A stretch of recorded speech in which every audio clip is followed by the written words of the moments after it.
Well, I was in the kitchen about a week ago and I got tired of those little sprayers of oil that don't spray half the time. So I went to Amazon and I saw one of these YARRAMATEs. I don't know, it's just basically an oil pumper.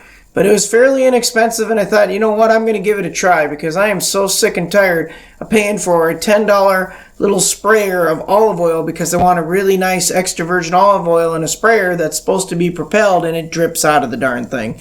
So here we go, we got one of these. This is a combination one. You push this little button in the back and it's supposed to pump. You flip the little switch in the top and you can pour it out. How nice is that? I thought it'd be fantastic. Let's give it a try and see what the darn thing actually does. Of course, what I'm going to put in is extra virgin olive oil. That's what I want to have in here. So I'm going to get this thing apart. I'm going to fill it up. And I thought to myself, you know, let's see the difference in spraying ability between the aerosol and this and see if I really like it. Kick the tires on it, fry up some fish, cook some eggs, and a bunch of other things here at the farm and see how it works for me. You know, obviously it'll also have a long-term effect if the thing is dead in 3 weeks and doesn't pump anymore. But we won't know the answer to that till down the road, folks, so I'll have to do a review on it months and months and months later. Hopefully I'll be giving you a review on it several years later. That would be nice.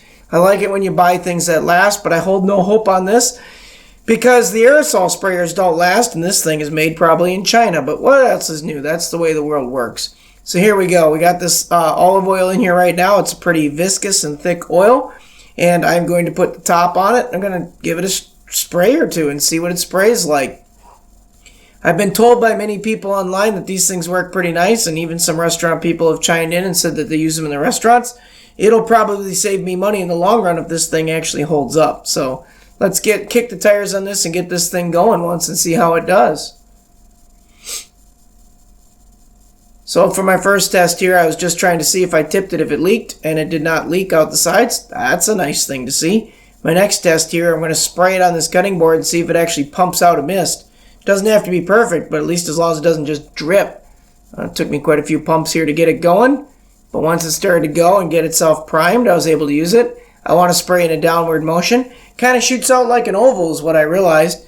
Not too bad. At the beginning it was a little bit chunky, but then as it started to spray, it did more of a wider over, almost more of a circle, and that was actually quite nice.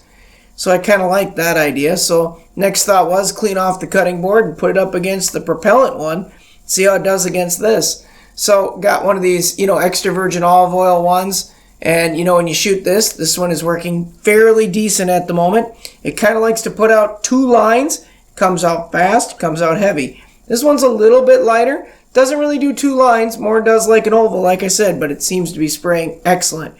Because of the flip top on the top, I can also just pour it in the pan in a circle, especially for when I'm doing pancakes and eggs and stuff like that. So I'm looking forward to using it.